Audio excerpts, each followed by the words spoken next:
People think the moment everything changes is loud. They imagine a crash, a confession shouted across a living room, a single instant that splits before and after. For me it started softer, in the grey hours when the world could not decide whether it was morning or night. I sat in my chair with headphones half on, a game half loaded, and a list of small postponements ready for the day. There was no dramatic plan, only a gentle avoidance. Do not answer the call about another interview, do not open the messages that would ask why I had not fixed my life. The game gave me a rhythm, a loop of small wins and losses that felt safer than the messy, unpredictable world outside. I clung to that loop without noticing how much of my life had shrunk around it. The apartment collected evidence of postponement. A thin tower of dishes, shirts folded into lazy shapes, half-finished sentences on sticky notes that I could not bring myself to complete. Sarah moved through the house like someone with volume turned up. She was 2 years older than me, brash where I hesitated, decisive where I stalled. When she entered a room it felt like a recalibration. Her laughter filled corners, her anger rearranged furniture. Our relationship was made of small collisions and survival tactics. She had a talent for turning my anxieties into a punchline while refusing to offer a hand. At family dinners she watched me with a mixture of curiosity and impatience, as if I were a problem she had not yet solved. There were private rituals she kept to herself, a drawer of receipts, a calendar of appointments I never saw. I did not pry because not knowing felt like protection. It is strange how privacy can read like safety until it stops. Ella was otherwise. Quiet in a way that felt intentional, her presence like a temperature change you sensed before you could name it. She worked at the coffee shop on the corner and seemed to move according to a schedule that made the world reasonable. Her laugh was low and not performative, the kind of thing people reserve for people they trust. I noticed her once through the steam of a cappuccino, again in the geometry of a campus corridor. I rehearsed lines to say to her that never left my head. My admiration lived in the small acts I did not perform. I kept the same route when I knew she would be there, timed my breaks to match hers, pretended my errands required the same corner store. It is a dull and tender thing, being brave only in the privacy of your own imagination. Our father had a habit with machines that was almost gentle. He took things apart, learned them from the inside, and then put them back together in ways that felt like discoveries. He kept a project in the basement that none of us discussed. It sat behind a washer and a stack of boxes, an object wrapped in the kind of quiet that suggests importance.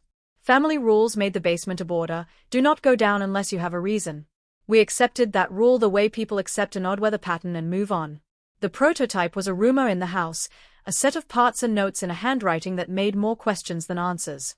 Sarah knew where everything lived. She had keys I did not. She moved through our father's work like someone who had permission to read the map. My days were measured in tiny certainties. I woke to the monitor glow, promised myself I would look for work, and then watched hours dissolve into the pixelated comfort of games.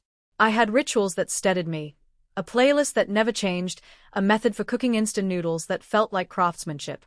There were brief moments when I imagined a life that required me to be in the world earlier than noon. Those moments were polite visitors. They never asked to stay. I was comfortable with that. Comfort, in this phase of life, felt like a protective membrane. It was not bravery. It was a slow resignation disguised as contentment. Small incidents cut through that resignation with the force of something ordinary becoming important. Ella once smiled at me in a way that rearranged my chest. Sarah left a stack of papers on my desk once, not addressed to me, containing a list of things to discard. A receipt peeked from under the list. It had a part number and a short code. I noticed it and then chose not to know why that decision tightened my throat. It was absurd to feel like a page could foreshadow a life, and yet futures often begin as a small detail you ignore until the moment it insists on attention.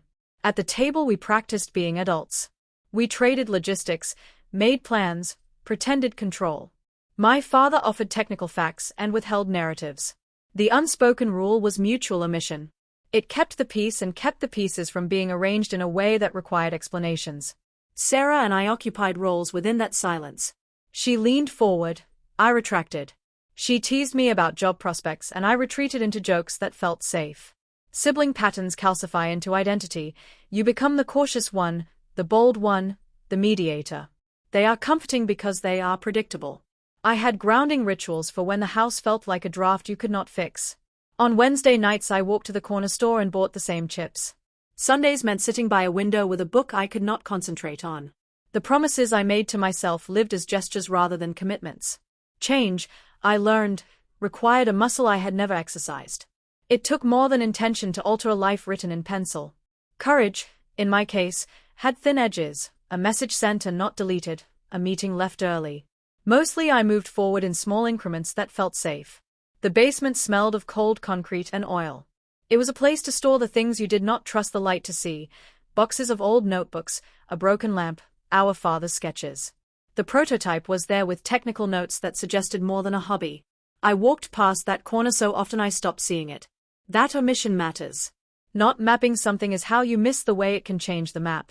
If you are listening and comfortable with your routines, know that ordinary is not the enemy. Ordinary keeps you breathing.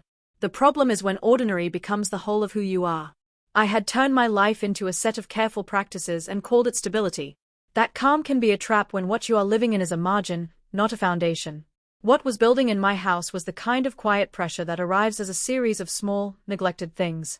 When the thread starts to unravel, it often begins with someone tugging at a seam you assumed was secure. For me, that tug would come from the person I thought I understood best. Secrets are not heavy until someone else is holding them. You can walk around with them for years, convincing yourself they are invisible, that nobody cares enough to look. But when another set of eyes lands on them, what was once manageable suddenly feels radioactive. That's how it happened with Sarah. She did not announce it with a drum roll. She appeared in my doorway holding a page I recognized instantly. My handwriting, my private words, something I had written when the house was quiet and my guard was down. In that moment, every inch of air between us felt charged, as though she had turned the lock on a door I didn't know I had been hiding behind. What she held was not a diary in the traditional sense. It was a collection of fragments, things I typed when I couldn't sleep, half thoughts about who I was and who I might want to be. Some of it was raw, some confusing even to me. There were pieces about identity, about feeling trapped inside a body that didn't always line up with my reflection.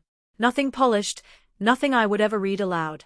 And now here she was, smirking like she had found the punchline to a joke I didn't realize I had been telling.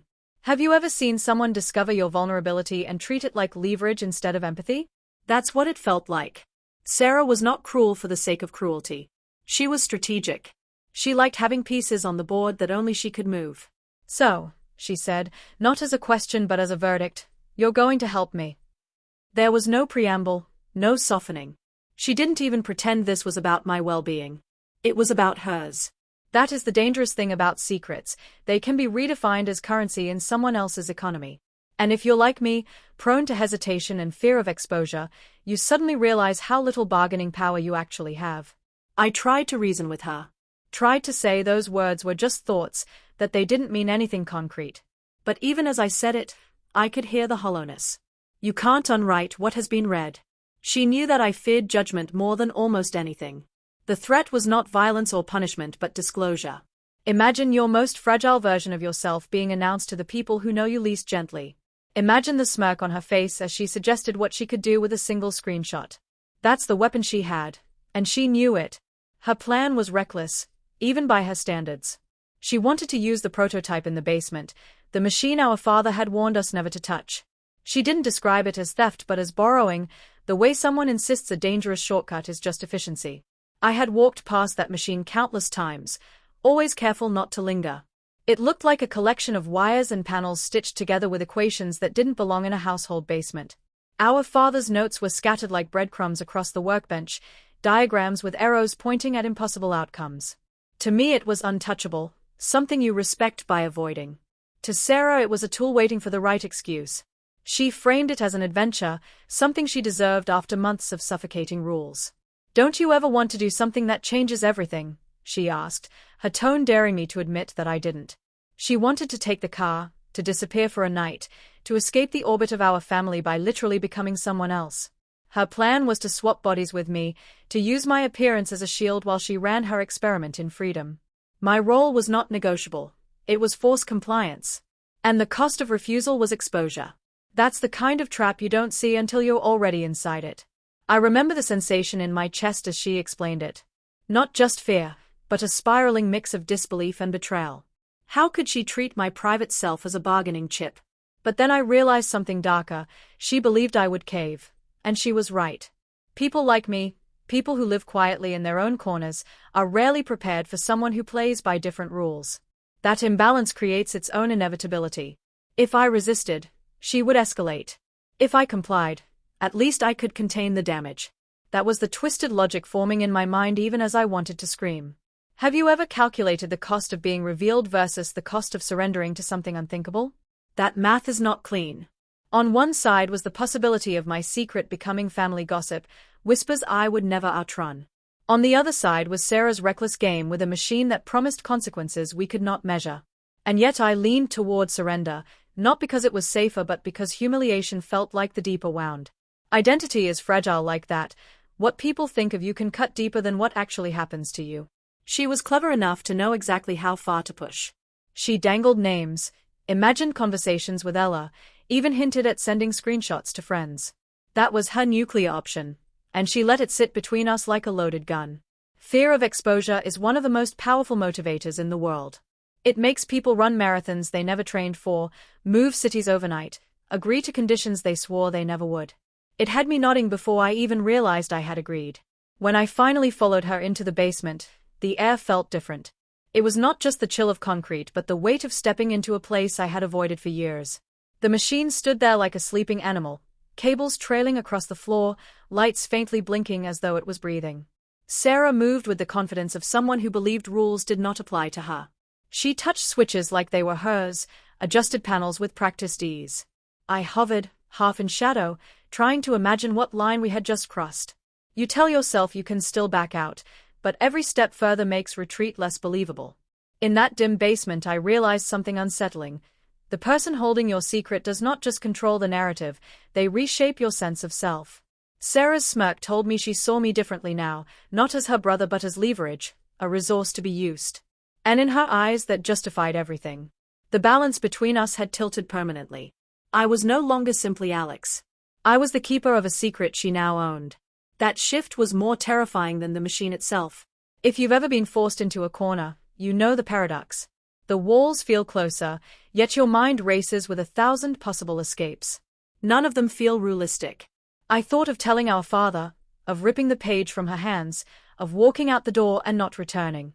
Each idea dissolved before it could become action. The only solid thing was her grip on me and the prototype humming faintly as though it had been waiting for this moment. Sometimes destiny does not announce itself with choice but with the absence of it. By the time she explained the details, my resistance had been hollowed out. She wanted a trial run, a test of the machine's promise. She promised it would be temporary, a few hours at most. She promised nobody would ever know. Promises like that sound like kindness, but they are really just cages disguised as gifts. I nodded, not because I believed her but because my imagination of the alternative was worse. And that's the exact spot where fear wins. The machine did not roar to life. It whispered. A low thrum built under the floor as if the concrete itself had decided to vibrate. Cables shifted slightly, lights pulsed with irregular rhythms, and a faint smell of ozone laced the air.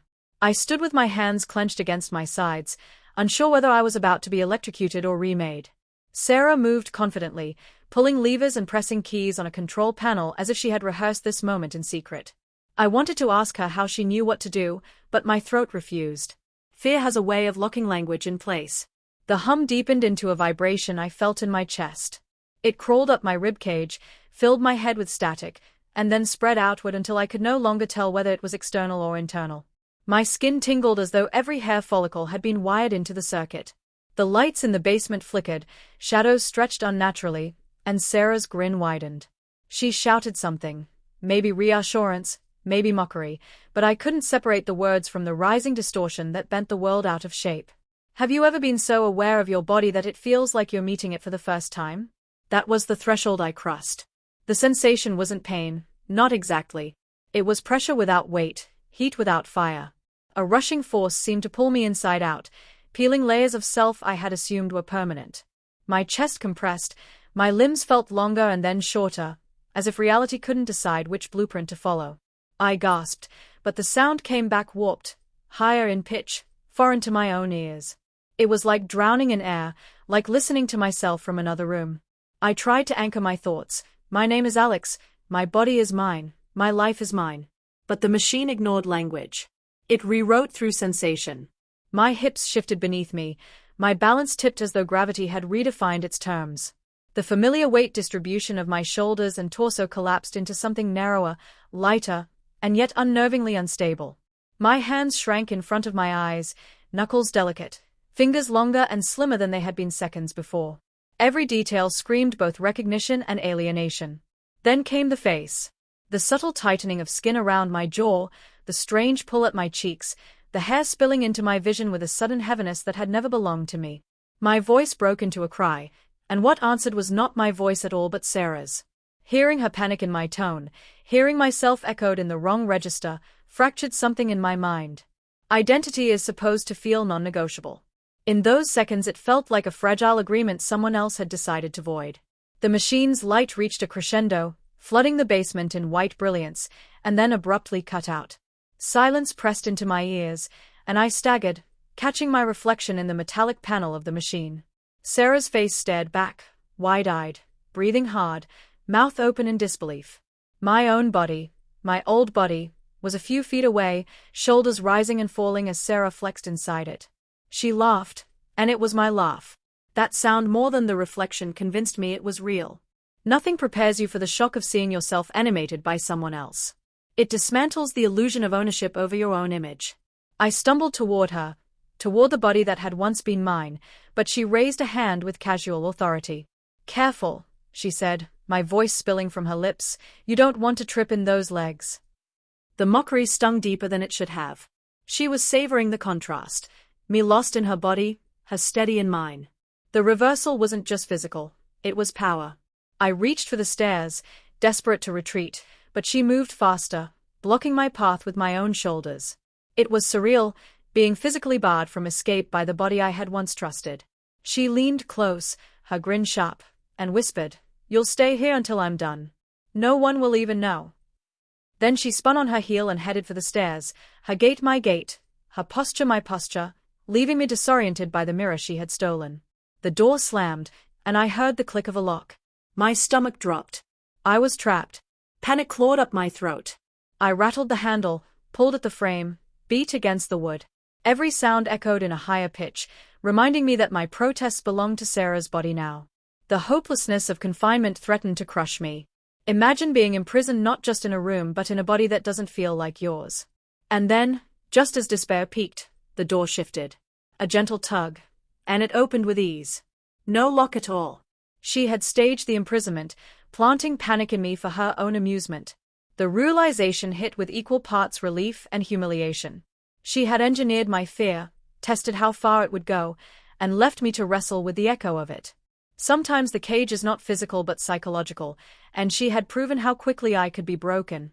I stepped back from the door, shaking, and looked again at my reflection in the polished surface of the machine.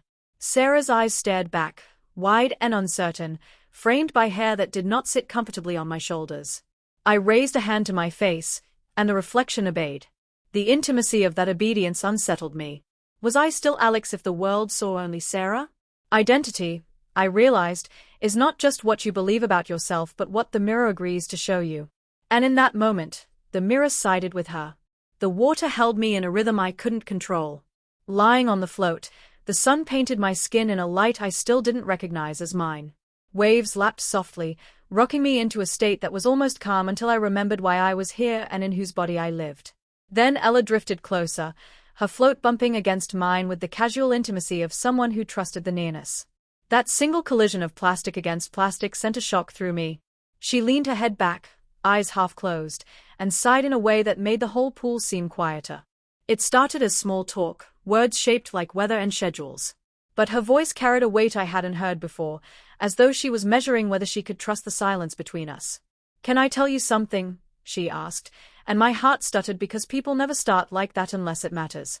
I nodded, careful to keep Sarah's expression relaxed, though inside me Alex was already bracing for impact.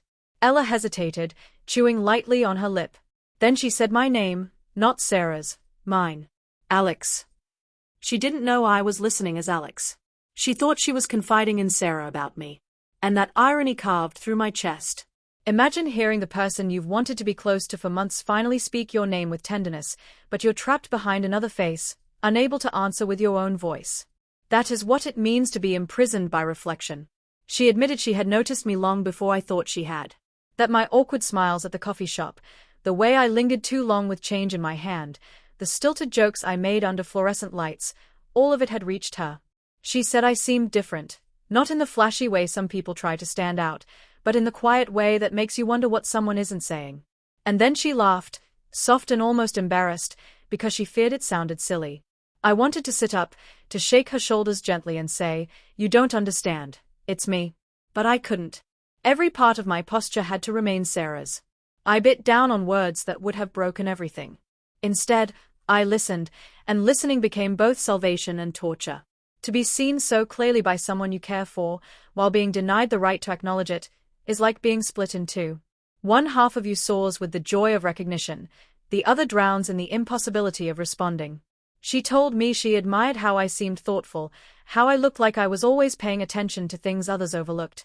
She admitted she had wondered what it might be like to sit with me for hours, to peel back the layers I kept hidden.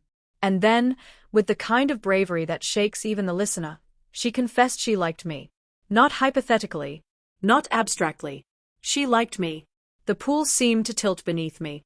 My chest tightened until breathing felt dishonest. Because how do you respond when the wish you've carried silently in your chest is handed to you, but under the wrong circumstances? Do you say thank you as Sarah? Do you encourage her to keep talking, knowing she believes she is safe confiding in someone else? The ethics of the moment tangled around me. I wanted to freeze time, to hold her words in suspension until I could return to myself. But time is merciless. So I answered carefully, my voice gentle, hoping not to betray the storm inside me. I told her Alex was complicated, but worth knowing.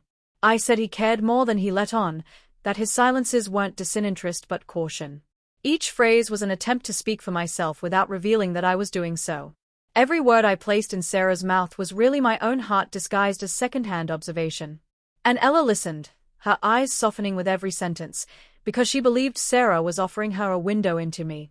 Have you ever been trusted with your own secret as though it belonged to someone else? That was the strangest part. Ella thought she was receiving Sarah's confidences, but really she was receiving mine directly. It was the most honest conversation I had ever had with her, and she didn't know it was happening. That contradiction burned. She leaned closer, resting her chin on her knees, whispering that she had feared I didn't notice her.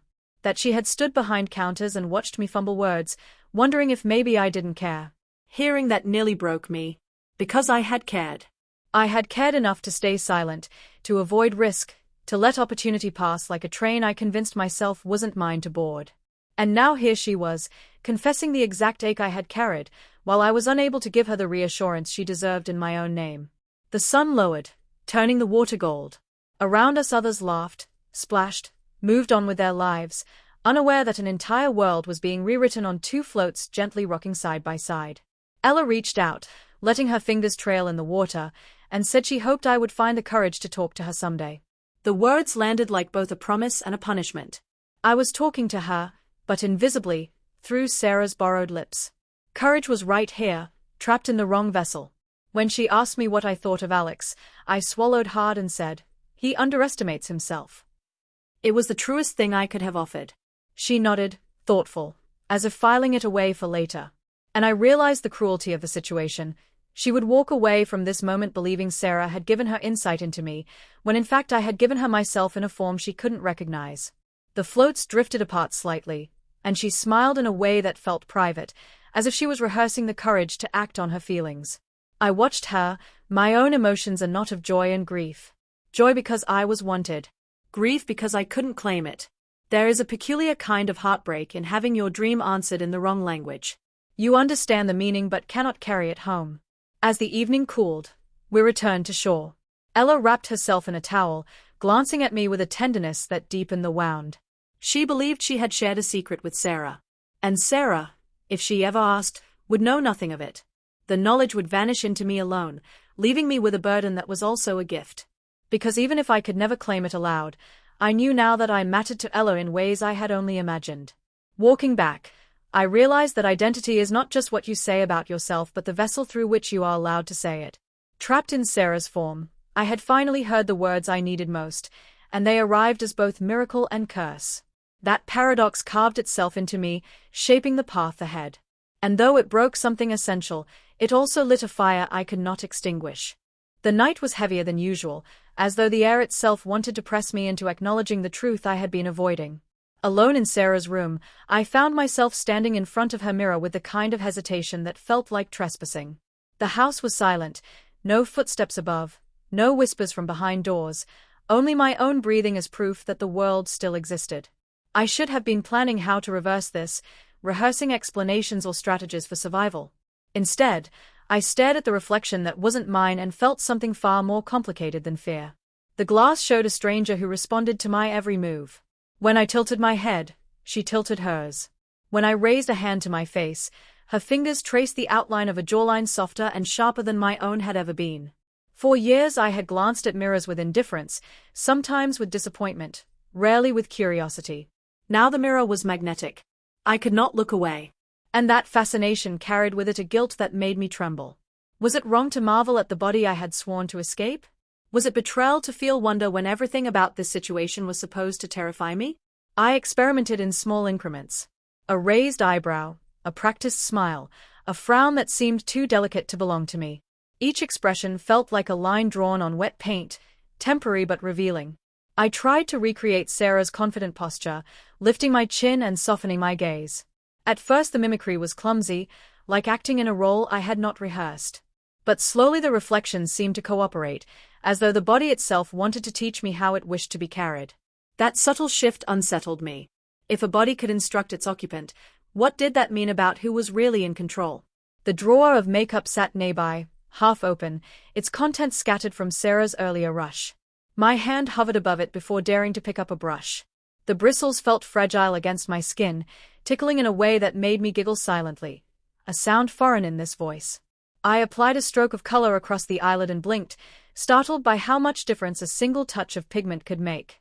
It was as though the reflection had agreed to rewrite itself for me.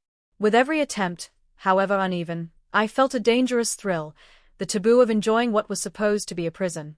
Isn't it strange how easily fascination can eclipse fear? At first I told myself this was research, that learning Sarah's habits was survival. But the longer I stood there, the more I realized survival was only part of the truth.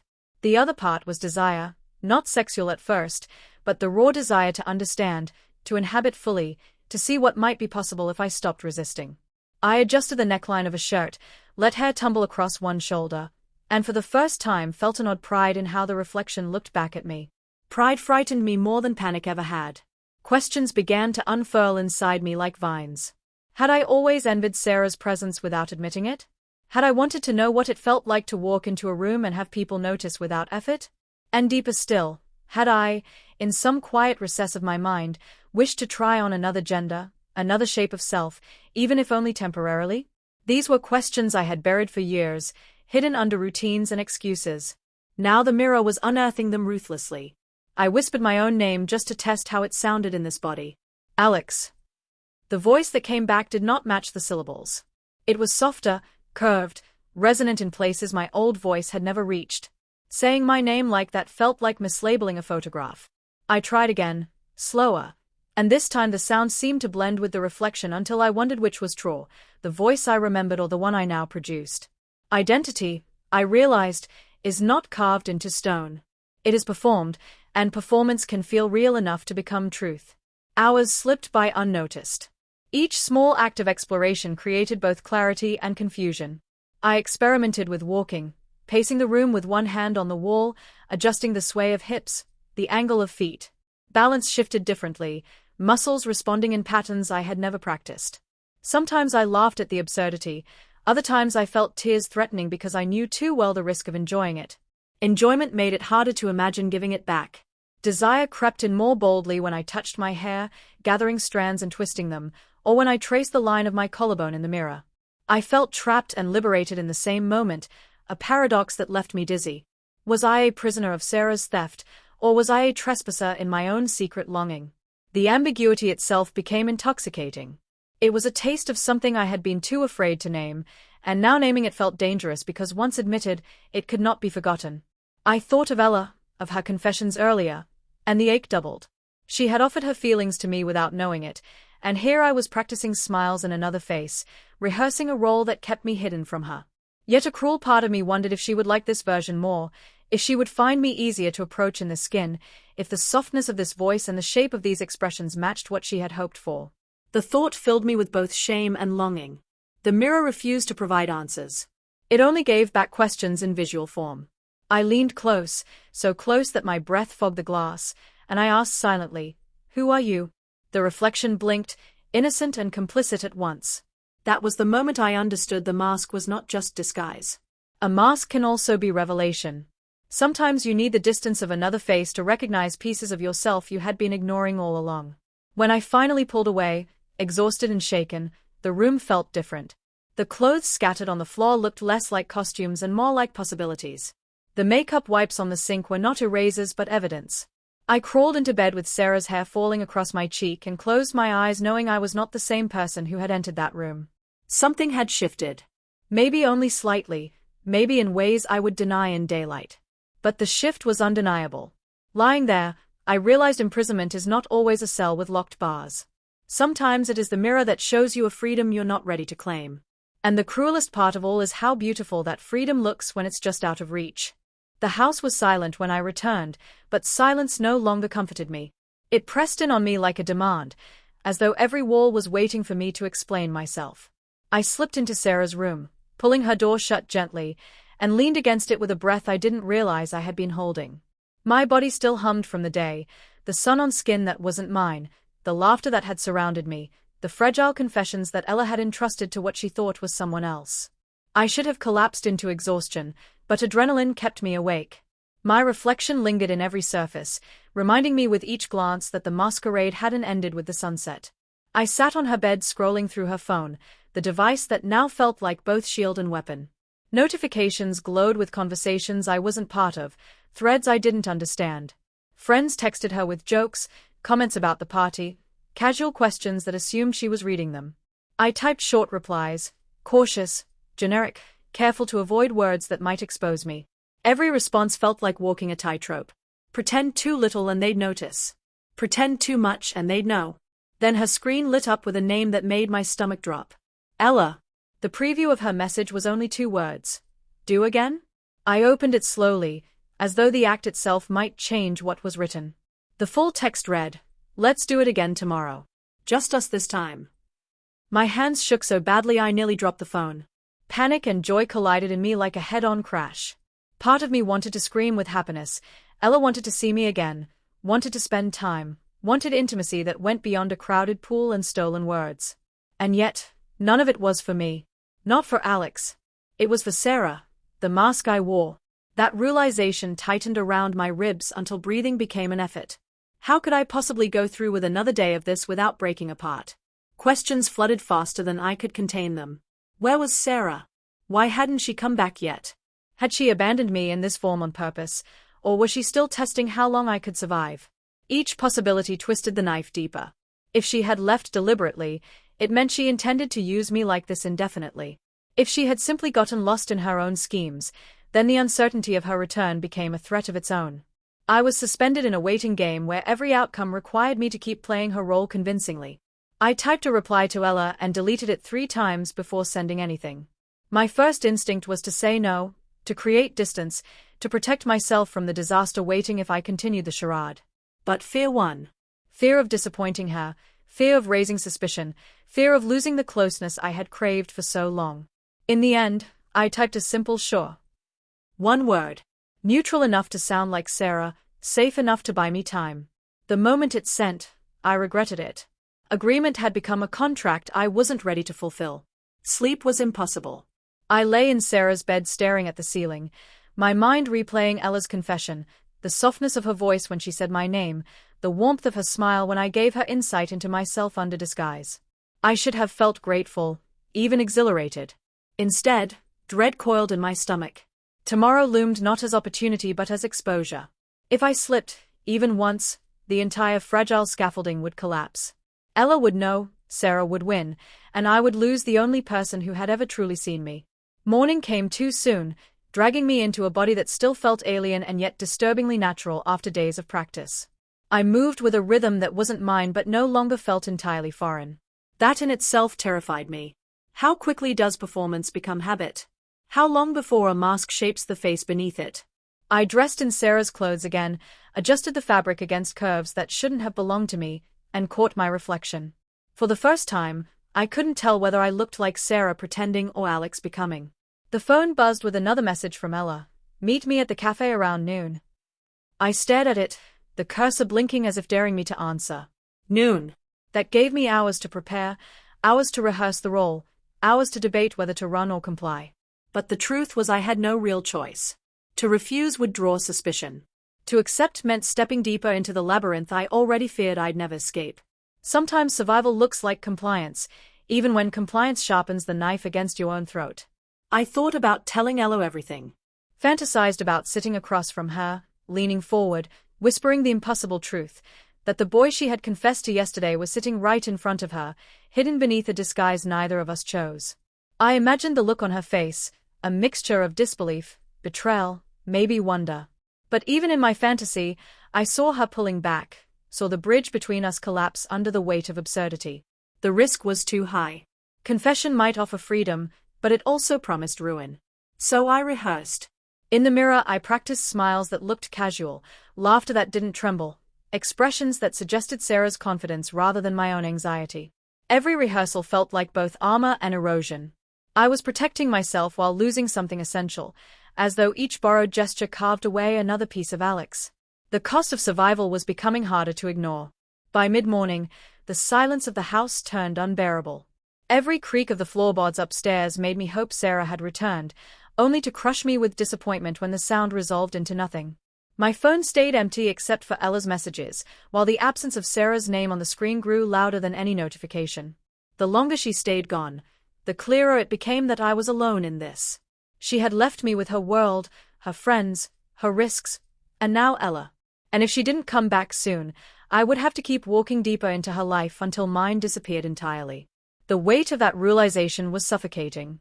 I sat on the bed holding the phone, reading Ella's invitation over and over. Just us this time. Those 4 words were both a dream and a threat. Just us, the intimacy I had wanted for so long. This time, the confirmation that she expected continuity, authenticity, trust. And yet the me she wanted wasn't me at all. I had become both the luckiest and most cursed person in the world. I typed a final reply. I'll be there. My thumb hovered before pressing send, the hesitation heavy enough to feel like resistance, but then I let it go. The message left, the future locked into place, and with it the dread that tomorrow would unravel me completely. The phone buzzed again almost instantly. A heart emoji. Simple, innocent, and devastating. That night, lying in Sarah's bed once more, I realized the story I thought I was living had only just begun. Every choice I made now tied me deeper to her life, her reflection, her prison. Tomorrow promised closeness with Ella, but also exposure, collapse, disaster. It promised answers about who I really was, if I could survive long enough to claim them. Suspense is not always waiting for an explosion. Sometimes it is the quiet certainty that a single meeting could change everything. And as I closed my eyes, that certainty was all I could feel. The house was dark when I crept downstairs again, the kind of dark that swallows sound and makes every step feel stolen. I told myself I was only going to check the basement, to be sure the machine hadn't powered itself back on in some sinister cycle. But the truth was more complicated. I was searching for Sarah. Not her body, not even her voice, but some trace of intention that might explain why she had left me stranded in her life. The basement smelled the same as it always had, cold dust, faint oil, the quiet of things waiting too long to be used. The machine loomed in the corner, inert, its panels dark.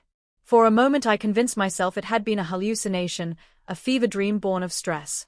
But then I saw the scuff marks on the concrete where cables had been dragged, the faint glow of residual charge in a monitor she had forgotten to shut down, and I knew this was no dream. It had happened. It was still happening. On the workbench, scattered papers bore my father's precise handwriting. Most of it was technical, numbers and sketches I couldn't decode, but tucked between them was a page in Sarah's looser script. It wasn't a confession, not even a clear plan, just fragments of thought.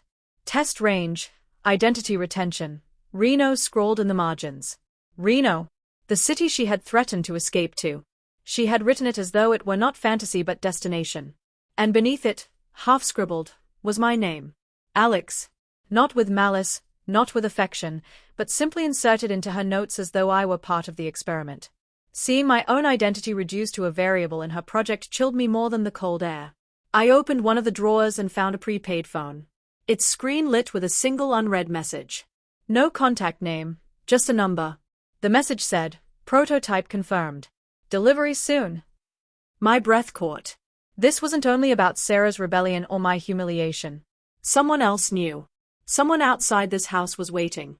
And Sarah, in her recklessness, had given them enough to expect results. I put the phone down quickly, afraid my fingerprints alone could implicate me. My hands trembled as I returned it to the drawer. Questions crowded in.